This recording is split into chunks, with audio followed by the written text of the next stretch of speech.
ઈષ્ટદેવ ભગવાન શ્રી સ્વામિનારાયણ,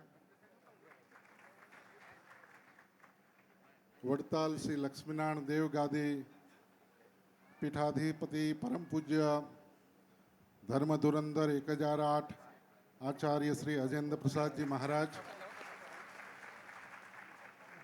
પૂજ્ય ભાવિ આચાર્ય શ્રી નુગેન્દ્ર પ્રસાદજી મહારાજ, પૂજ્ય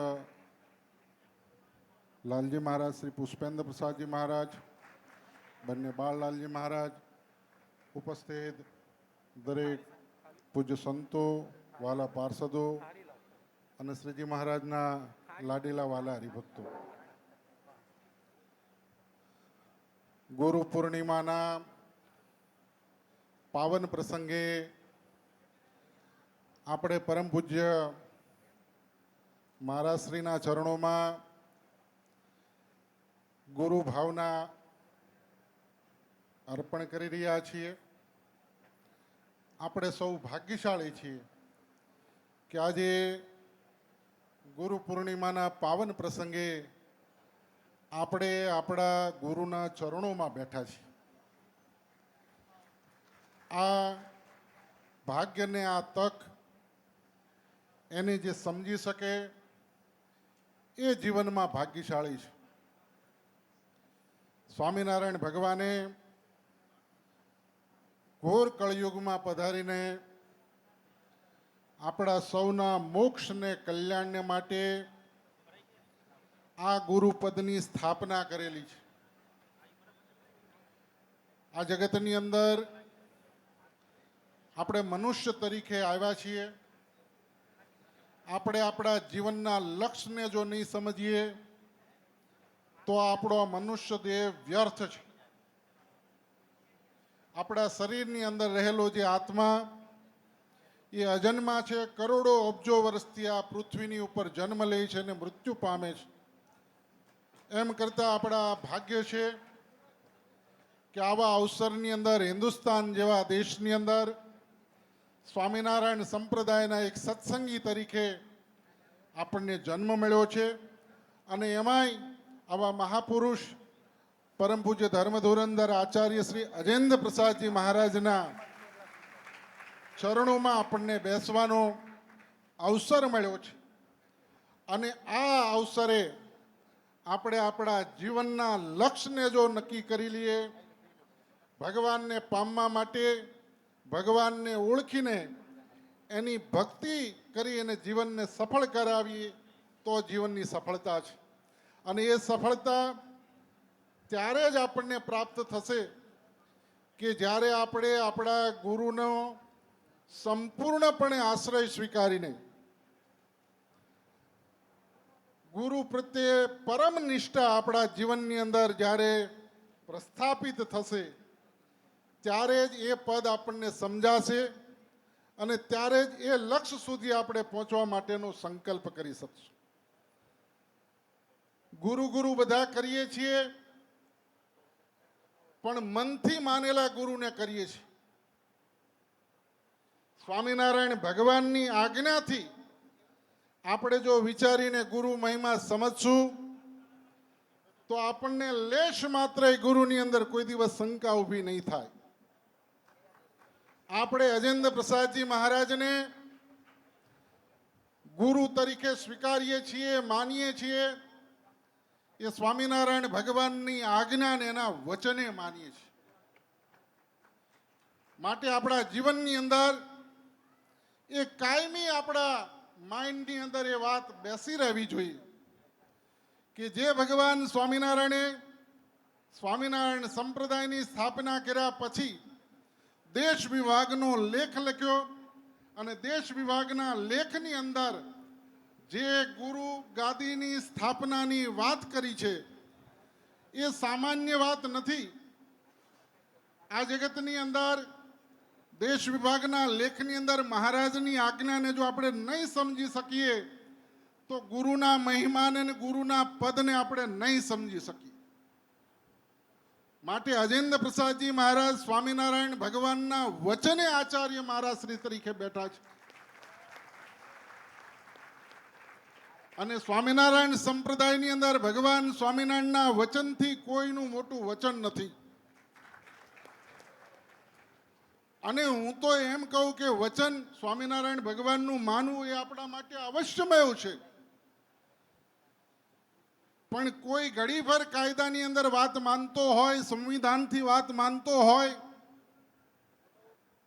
તો આ દેશના સંવિધાનની અંદર, બંધારણની અંદર પણ જે પદો સ્થાપિત કરવામાં આવ્યા છે એ નિયમથી, એ સંવિધાનથી પદ સ્થાપિત કરવામાં આવ્યા છે. અને એ પદની મર્યાદા, એ પદનું ગૌરવ એ નિયમથી, એ સંવિધાનથી આ દેશની અંદર આપણે સૌ જોઈએ જ રહ્યા છે. દેશના રાષ્ટ્રપતિ હોય, દેશના વડાપ્રધાન હોય, સુપ્રીમ કોર્ટના જજ હોય કે કોઈ પણ અધિકારી હોય, એના નિયમ કરેલા સંવિધાનથી, એના પદથી એ સ્થાને શોભાવી રહ્યા હોય છે. અને એ પદથી એની મહત્તા હોય છે. એમ નિયમાનુસાર સ્વામિનારાયણ સંપ્રદાયની અંદર એક વખત આચાર્યની સ્થાપના થાય, એને સંવિધાનની અંદર, સ્કીમની અંદર કે ભગવાન સ્વામિનારાયણના પદની અંદર કોઈએ દૂર કરવાની સત્તા કોઈને ભગવાન સ્વામિનારાયણે કે કાયદાએ આપી નથી. માટે અજેન્દ્ર પ્રસાદજી મહારાજ સ્વામિનારાયણ સંપ્રદાયના આચાર્ય છે અને આપણા સૌના મોક્ષને, કલ્યાણ માટે જેમના હાથમાં ચાવી ભગવાન સ્વામિનારાયણે આપી છે, માટે જેમને મોક્ષને, કલ્યાણ આ સંપ્રદાયની અંદર જોતો હોય એને અજેન્દ્ર પ્રસાદજી મહારાજનો આશ્રય અને એમના ચરણ વગર અને એમને ગુરુ ધારણ કર્યા વગર કોઈ દી મળવાનો નથી. આ મીનમેખ વાત છે. અને આ વાત અમે સમજીએ છીએ, તમે સમજો છો અને સામેવાળા સમજે છે. એવું નથી કે કોઈ મૂર્ખ છે, પણ આ ભગવાને આ સૃષ્ટિ બનાવી છે, એમાં જેને રાગ અને દ્વેષ આવે છે એને બધું જ ભૂલાઈ જાય છે. આપણા દેશની અંદર એવા અનેક લડાઈઓ, અનેક સંઘર્ષો છે કે બધું સમજવા છતાંય જ્યારે રાગદ્વેષ જીવનની અંદર ઉદ્ભવિત થાય છે ત્યારે બધી જ વાતો ગૌણ થઈને ન કરવાનું કર્યા છે. માટે આપણે ભગવાનને પ્રાર્થના કરી આજે ગુરુ પૂર્ણિમાના પાવન પ્રસંગે ધર્મધુરંધર આચાર્ય મહારાજ શ્રીના ચરણોમાં કે આપણા સૌના ઉપર એવી કૃપા દ્રષ્ટિ વરસાવે કે આપણી મતિમાં કોઈ દિવસ ફેર ન પડે. બીજી વાત મારે એ કરવી છે કે આપણે સ્વામિનારાયણ સંપ્રદાયની અંદર આપણે વર્તમાન સમયની અંદર એટલા ભાગ્યશાળી છે કે પરમ પૂજ્ય ભાવિ આચાર્ય શ્રી નુગેન્દ્ર પ્રસાદજી મહારાજ જેવા એક સમર્થ લાલજી મહારાજ એ આપણને મળ્યા છે. આપણે સૌ તો એમના રંગે રંગાઈને ખૂબ રાજી છીએ, પણ દુનિયામાં કોઈના ઉપર એના રંગના છાંટણા પડે એ પણ એટલો ભાગ્યશાળી બની જાય છે.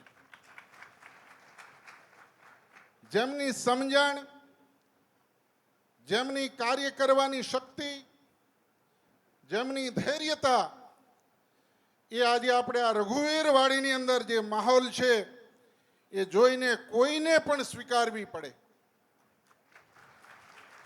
ઘણા પ્રયત્ન ને ઘણા પુરુષાર્થથી જે ન ફળ મળે,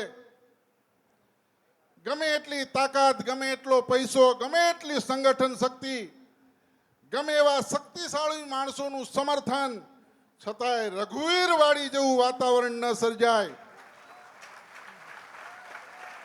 એની જો કોઈ ધ્યાન હોય તો આ સંપ્રદાયમાં નુગેન્દ્ર પ્રસાદજી મહારાજનું.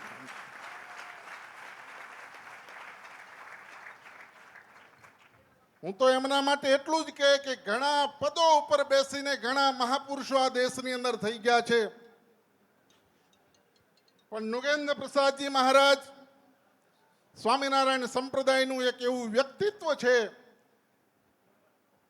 કે જે પદને પણ નાના કરાવી દે એવું કાર્ય એણે જગતની અંદર આવીને કર્યું છે. માટે આપણે સૌ ભાગ્યશાળી છીએ કે સ્વામિનારાયણ સંપ્રદાયની અંદર, અને હું આ વાત કરું છું એ તમે એમ નહીં માનતા કે સામાન્ય લોકો આ વાત બોલે છે. આ દેશના જગતગુરુ શંકરાચાર્યથી માંડીને તમામ મહાપુરુષો સાથે પરમ પૂજ્ય લાલજી મહારાજની જ્યારે બેઠક થઈ ત્યારે સ્વામિનારાયણ સંપ્રદાયના સિદ્ધાંતો માટે પરમ પૂજ્ય લાલજી મહારાજે જ્યારે એક એક વાતની છણાવટ કરી ત્યારે આ દેશના સમર્થ સાધુ સંતોએ સ્વીકારવું પડ્યું કે આ નૃગેન્દ્ર પ્રસાદજી મહારાજનું વ્યક્તિત્વ, એમનું કાર્ય, એના માટે આ દેશના સમર્થ સાધુ સંતોએ એ મીટિંગની અંદર, જાહેરની અંદર સ્વીકારવું પડ્યું કે આ નૃગેન્દ્ર પ્રસાદજી મહારાજ કોઈ સામાન્ય વ્યક્તિ નથી. એમાં દેવી સંપદા કામ કરી રહી છે. તમારા ને મારાના મોક્ષના કલ્યાણને માટે આ પૃથ્વી ઉપર જે ભગવાન સ્વામિનારાયણે આ મોકલ્યા છે એ નૃગેન્દ્ર પ્રસાદજી મહારાજે સનાતન ધર્મના સાધુ સંતોને પણ પ્રભાવિત કર્યા છે. અને એમનું એક વાક્ય સ્વામિનારાયણ સંપ્રદાય માટે જ્યારે એ કહેતા હતા ત્યારે એમણે ટૂંકી જ વાતની અંદર એક વાત એવી કરી કે સનાતન સ્વામિનારાયણ સંપ્રદાય એ સનાતનનો એક ભાગ છે. અને એના માટે ટૂંકી વાતની અંદર નૃગેન્દ્ર પ્રસાદજી મહારાજે સમજાવ્યું કે સ્વામિનારાયણ સંપ્રદાયની ગાદી કોને કહેવામાં આવે છે, આ ગાદીને કયા સંબોધનથી સ્વીકારવામાં આવે છે? લક્ષ્મીનારાયણ દેવ ગાદી તરીકે સ્વીકારવામાં આવે છે. નરનારાયણ દેવની ગાદી તરીકે સ્વીકારવામાં આવે છે. અને આ વાત ઉપર નૃગેન્દ્ર પ્રસાદજી મહારાજે સમગ્ર સનાતન ધર્મના સાધુ સંતોને સ્વામિનારાયણ સંપ્રદાય સનાતનનો એક ભાગ છે અને એ વિષય ઉપર અનેક મુદ્દાઓ ઉપર જ્યારે જગતગુરુ શંકરાચાર્યથી માંડીને તમામ સાધુ સંતોને સ્વામિનારાયણ સંપ્રદાયની વિશેષતાઓ અને આ સમયની અંદર સ્વામિનારાયણ ભગવાને શું સમાજની અંદર એકતા માટે તમામ ધર્મના મુદ્દાઓને જે રીતે પરમ પૂજ્ય લાલજી મહારાજે સનાતનની સભાની અંદર કીધા ને એટલા માટે જગતગુરુ શંકરાચાર્યથી માંડીને તમામ સાધુ સંતોએ સુરત અને ત્રંબાની અંદર એક એલાન સાથે કીધું કે મૂળ સંપ્રદાયના આચાર્યની સાથે અમે બધા જોડાયેલા છીએ. અને સુરતની અંદર જગતગુરુ શંકરાચાર્ય સુરતની જાહેર સભાની અંદર એમ બોલ્યા કે સ્વામિનારાયણ સંપ્રદાય કોને કહેવામાં આવે કે જે શિક્ષાપત્રી પ્રમાણે ચાલે, શિક્ષાપત્રીના આદેશો પ્રમાણે જે કાર્ય કરે એ સ્વામિનારાયણ સંપ્રદાય છે. સ્વામિનારાયણ સંપ્રદાયના ધર્મના વડા કોણ? તો કે સ્વામિનારાયણ ભગવાને બાંધેલું બંધારણ પ્રમાણે જે કાર્ય કરે એ સ્વામિનારાયણ સંપ્રદાયના વડા.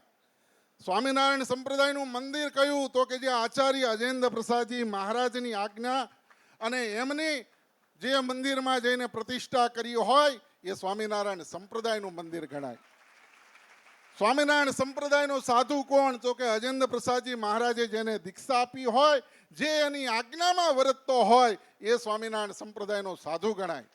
અને સ્વામિનારાયણ સંપ્રદાયનો સત્સંગી કોણ ગણાય? તો કે જેણે આચાર્ય પાસે મંત્ર લીધો હોય એ સ્વામિનારાયણ સંપ્રદાયનો સત્સંગી ગણાય.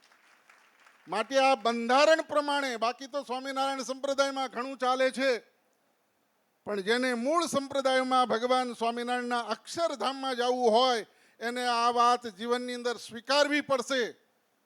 અને આ વાત ઉપર જે ચાલશે એ સ્વામિનારાયણ સંપ્રદાયનો સત્સંગી ગણાય. અને આજે આપણે સૌ ભાગ્યશાળી છીએ કે એવા સમર્થ ગુરુના ચરણોની અંદર આપણે બેઠા છીએ અને આપણને આવા સમર્થ ગુરુનો મહિમા સમજાણો છે. એ જ ભગવાનની પરમ કૃપા છે. માટે આજના પ્રસંગે આપણે સૌ આવા સમર્થ ગુરુને રાજી કરી જીવનની અંદર સફળ બનાવીએ.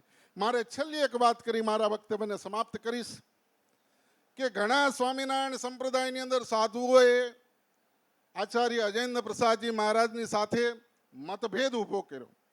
અને એ મતભેદની અંદર ઘણા એવી મને વાતો કરે કે અમને દીક્ષા ન આપી એટલે અમારે આચાર્ય અજેન્દ્ર પ્રસાદજી મહારાજ સાથે વાંધો પડ્યો. હવે આચાર્ય અજેન્દ્ર પ્રસાદજી મહારાજે તો દીક્ષાની અંદર બહુ સ્પષ્ટ વાત હતી કે અમે પરીક્ષા લઈને દીક્ષા આપશું.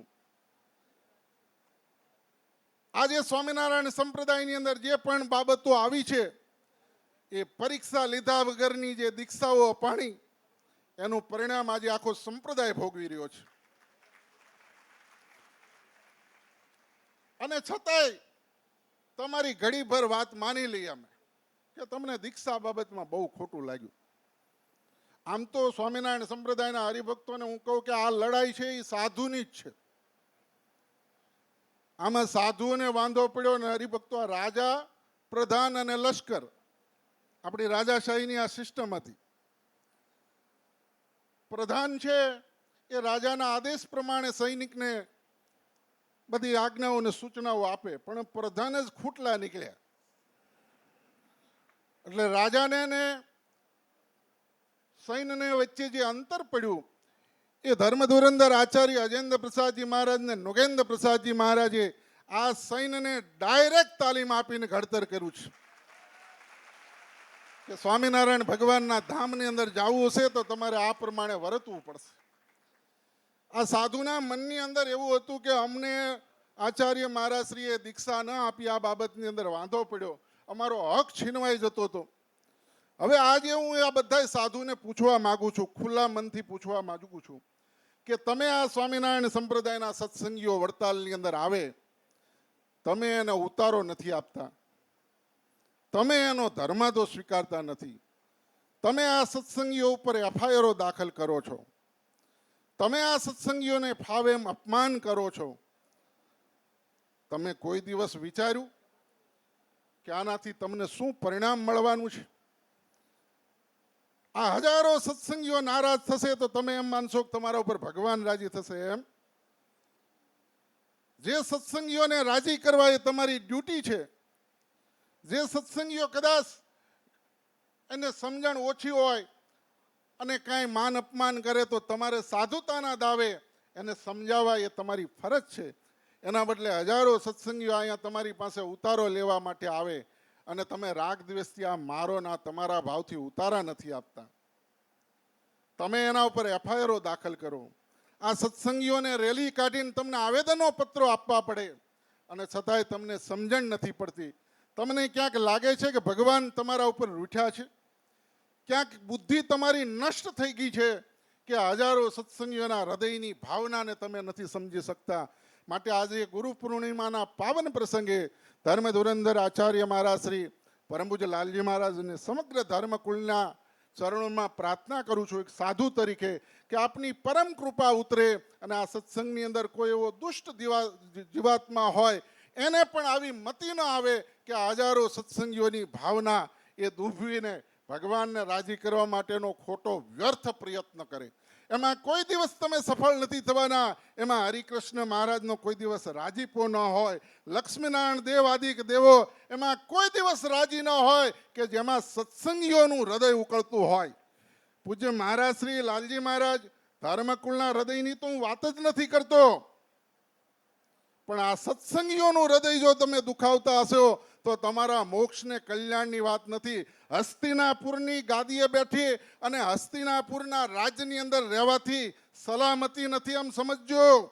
ધર્મના રસ્તા ઉપર ચાલશો તો 5 પાંડવો વનમાં જઈને પણ હસ્તિનાપુરની ગાદીએ બેઠા. એમ સત્ય જ્યાં હશે, જ્યાં અજેન્દ્ર પ્રસાદજી મહારાજ હશે ત્યાં જ વિજય હશે. શબ્દો સાથે વિરમો છો. અસ્તુ. જય સ્વામિનારાયણ.